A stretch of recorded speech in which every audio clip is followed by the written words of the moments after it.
ناظرین، بر ذخیر پاک و ہند کی تاریخ صدیوں پر محیط ایک طویل، پیچیدہ اور قربانیوں سے بھرپور جدوجہد کی داستان ہے۔ 1600 میں ایسٹ انڈیا کمپنی کے تجارتی سفر سے آغاز ہونے والی کہانی آہستہ آہستہ برطانوی تسلط، مغلیہ سلطنت کے زوال، مقامی بغاوتوں، قومی شعور کی بیداری اور بالآخر ایک علیحدہ وطن پاکستان کے قیام پر منتج ہوتی ہے۔ یہ اسی تاریخی تسلسل کو بیان کرتا ہے جس میں سر سید احمد خان سے لے کر علامہ اقبال کے تصور پاکستان اور قائد اعظم کی قیادت تک مسلمانوں کی سیاسی، تعلیمی، سماجی اور فکری جدوجہد کو تفصیل سے بیان کیا گیا ہے۔ ہر مرحلہ قربانی، فہم، قیادت اور جذبہ ایمانی کا عکاس ہے جو آج کے پاکستان کی بنیاد بنا۔ ناظرین، 1600 کے قریب لندن کے چند تاجروں نے مل کر ایسٹ انڈیا کمپنی قائم کی اور ملکہ الزبتھ سے اجازت لینے کے بعد تجارت کا آغاز کیا۔ مغل حکمرانوں نے ان تاجروں پر مہربانیوں کی بارش کر دی اور ان کے درباریوں نے ان سے ناجائز فائدے اٹھائے۔ کچھ وقت گزرنے کے بعد انہی رعایتوں کی وجہ سے انگریز مغل سلطنت پر آہستہ آہستہ قبضہ کرنا شروع کر دیتے ہیں۔ مغلیہ حکومت اس وقت بہت کمزور ہو چکی ہوتی ہے، اس لیے وہ انگریزوں کے جارحانہ حملے کو روک نہ سکتے ہیں۔ پہلا حملہ سندھ پر 1843 عیسوی میں ہوتا ہے، جہاں میانی کے مقام پر فیصلہ کن جنگ ہوتی ہے اور چارلس نیپیئر کو فتح حاصل ہوتی ہے۔ بعد ازاں انگریز کشمیر پر قبضہ کرتا ہے، لیکن صرف 75 لاکھ روپے کے عوض راجہ گلاب سنگھ کشمیر کو فروخت کر دیتا ہے۔ اسی طرح تھوڑے ہی عرصے میں پورا برصغیر انگریزوں کے قبضے میں آ جاتا ہے۔ اس ناجائز قبضے کے خلاف برصغیر کے مختلف شہروں میں عوام بغاوتیں شروع کر دیتے ہیں۔ 10 مئی 1857 کو میرٹھ کے مقام پر مسلمان اور ہندو مل کر انگریزوں کے خلاف جنگ لڑتے ہیں، مگر ناکام ہو جاتے ہیں اور کامیابی انگریزوں کے حصے میں آتی ہے۔ اس جنگ کے بعد انگریزوں کے مظالم اپنی انتہاؤں کو پہنچ جاتے ہیں۔ چونکہ مسلمانوں نے جنگ میں زیادہ بڑھ چڑھ کر حصہ لیا تھا، اس لیے وہی سب سے زیادہ انگریزوں کے ظلم کا نشانہ بنتے ہیں۔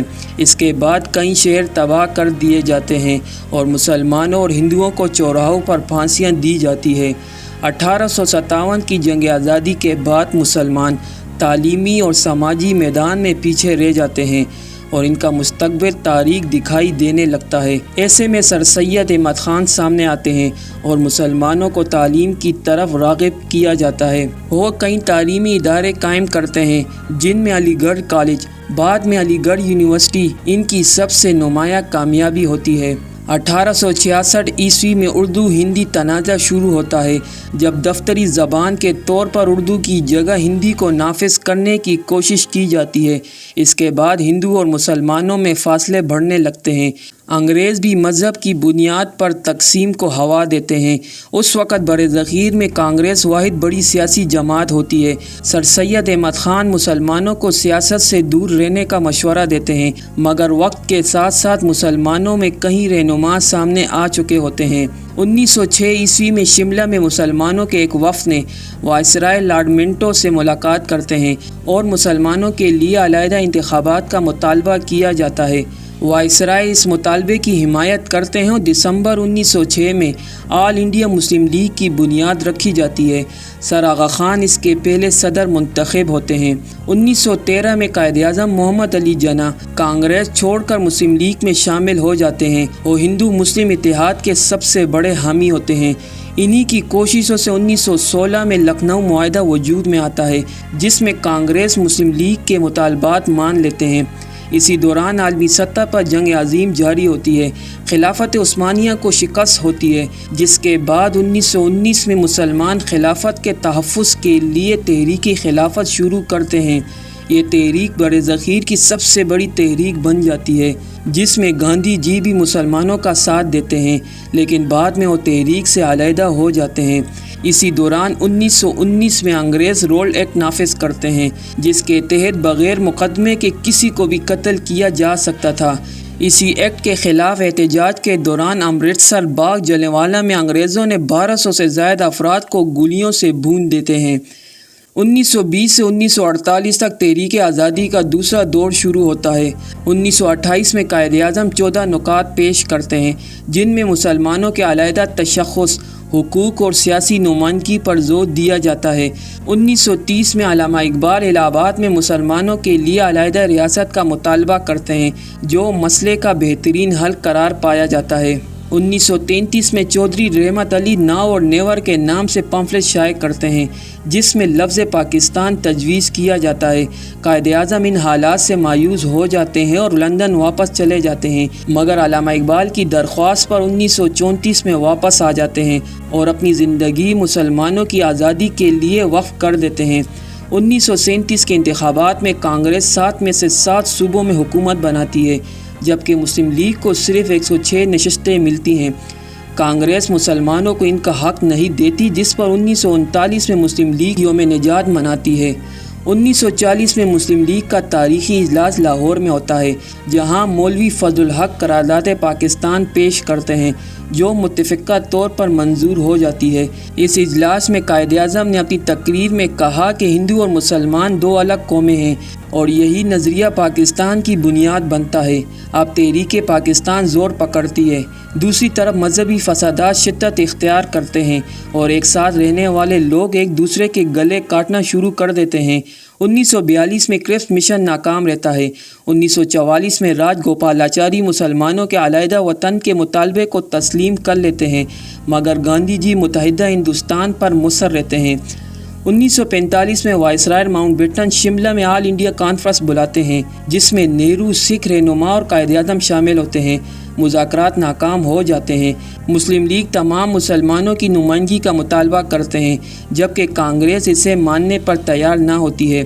انتخابات 1946 میں ہوتے ہیں، جس میں مسلم لیگ مسلمانوں کی مخصوص تمام 30 میں سے 30 نشستیں جیت لیتی ہے اور صوبائی سطح پر بھی دیگر جماعتوں کو شکست دیتی ہے۔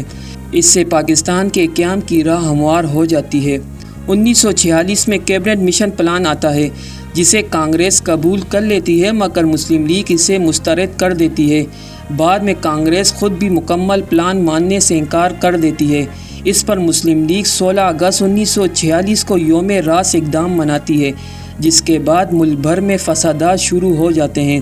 اب برطانیہ وائسرائے ویول کی ناکامی کے بعد لارڈ ماؤنٹ بیٹن کو نئے وائسرائے مقرر کرتے ہیں۔ 20 فروری 1947 کو برطانوی وزیر اعظم اعلان کرتے ہیں کہ جون 1948 تک بر صغیر کو آزاد کر دیا جائے گا، لیکن حالات کے پیش نظر آزادی کی تاریخ 14 اور 15 اگست 1947 مقرر کر دی جاتی ہے۔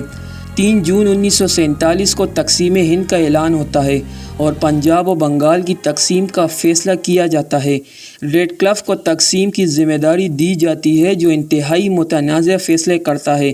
یوں اچانک آزادی کا اعلان دونوں ممالک کو نئی مصیبت میں ڈال دیتا ہے۔ تقسیم کے دوران فرقہ وارانہ فسادات پھوٹ پڑتے ہیں اور تقریباً 10 لاکھ لوگ جاں بحق ہو جاتے ہیں۔ ناظرین، قیام پاکستان محض ایک جغرافیائی تقسیم کا نام نہیں، بلکہ یہ ایک نظریہ جدوجہد، قربانی اور شعور کی فتح تھی۔ برصغیر کے مسلمانوں نے اپنی دینی، ثقافتی اور سیاسی تشخص کو بچانے کے لیے بے پناہ قربانیاں دیں۔ لاکھوں افراد نے اپنی جانیں دی، بستیاں چھوڑ دی اور ہجرت کے کرب کو سہا۔ آج ہمیں جدوجہد سے سبق سیکھنے اور ان قربانیوں کی قدر کرنے کی ضرورت ہے۔ پاکستان صرف ایک ملک نہیں، ایک امانت ہے جو ہمیں ان عظیم رہنماؤں اور عوام کی محنت سے ملی ہے۔ ہمیں چاہیے کہ ہم اس کی نظریاتی اور عملی بنیادوں کو مضبوط کریں تاکہ یہ ملک حقیقی معنوں میں ایک اسلامی جمہوری اور فلاحی ریاست بن سکے۔ ناظرین، امید کے ساتھ آج کی یہ انفارمیٹیو ویڈیو آپ کو ضرور پسند آئی ہوگی۔ ویڈیو پسند آنے کی صورت میں ویڈیو کو لائک کرنا مت بھولیے اور اسے اپنے دوستوں کے ساتھ ضرور شیئر کیجیے گا۔ انشاءاللہ اسی طرح ایک اور معلوماتی اور تاریخی ویڈیو کے ساتھ آپ کی خدمت میں جلد حاضر ہوں گے۔ تب تک کے لیے اجازت دیجیے۔ اللہ نگہبان۔